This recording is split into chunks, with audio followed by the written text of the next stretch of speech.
எல்லாருக்கும் வணக்கம். எல்லாம் நல்லா இருக்கீங்களா? பாயசம் செய்து காட்ட போகிறோம் உங்களுக்கு.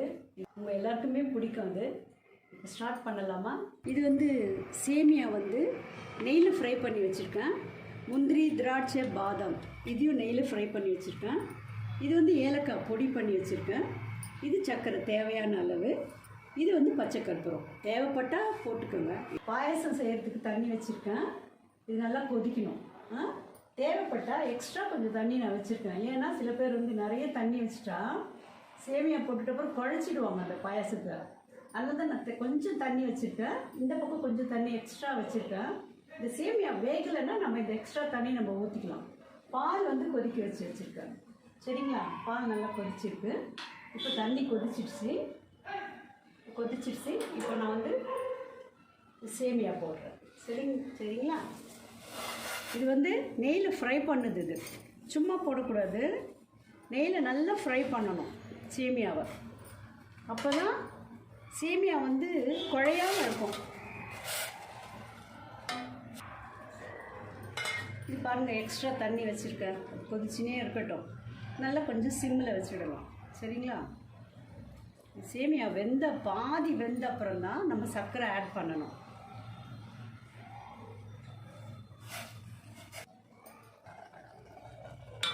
இது பாருங்கள், நல்லா உதிரியாக இருக்குது பார்த்தீங்களா? இது மாதிரி வரணும் பாயசம் பண்ணால்.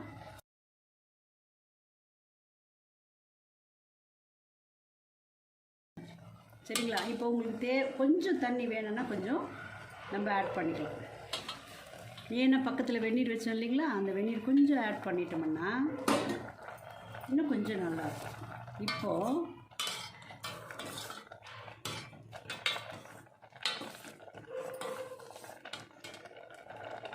வெந்துருச்சு பார்த்தீங்களா? வெந்துருச்சு. இப்போ நம்ம என்ன பண்ணணும், இந்த பச்சை கற்பூரம் சும்மா லேசாக தான் போடணும், நிறைய போடக்கூடாது. பாருங்கள், கொஞ்சம் தான் போடணும். சும்மா அந்த வாசத்துக்கு தான் அது போடுறதுக்கு.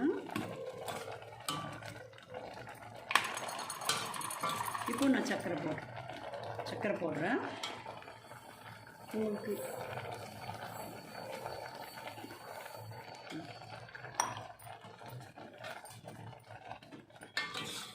லாஸ்ட்டாக தான் சேமியா வெந்துட்ட அப்புறம் தான் நம்ம சுகர் சேர்க்கணும். அப்போ தான் அது கரெக்டாக இருக்கும். இல்லைன்னா சேமியா வேகிறதுக்கு முன்னாடி சுகர் போட்டிங்கன்னா சேமியா வேகாது.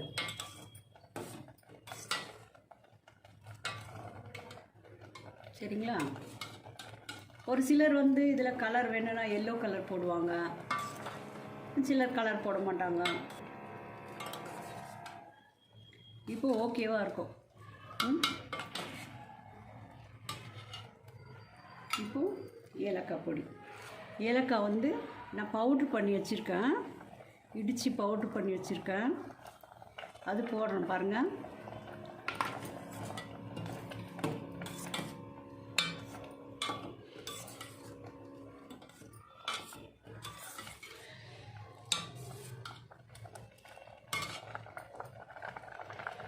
இப்போது நெய்யில் வறுத்த பாதாம், நெய்யில் வறுத்த திராட்சை, நெய்யில் வறுத்த முந்திரி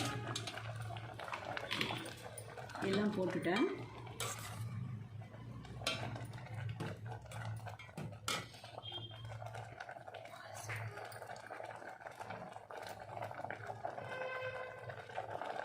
இப்போது ஆஃப் பண்ணிவிட்டு தேவையான அளவுக்கு நம்ம பால் ஆட் பண்ணிக்கலாம்.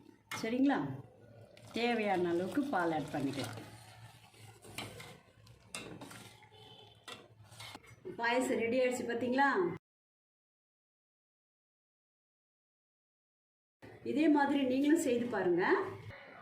பிடிச்சிருந்தா சப்ஸ்கிரைப் பண்ணுங்கள். இதை பார்த்ததுக்காக உங்களுக்கு எல்லாருக்கும் நன்றி.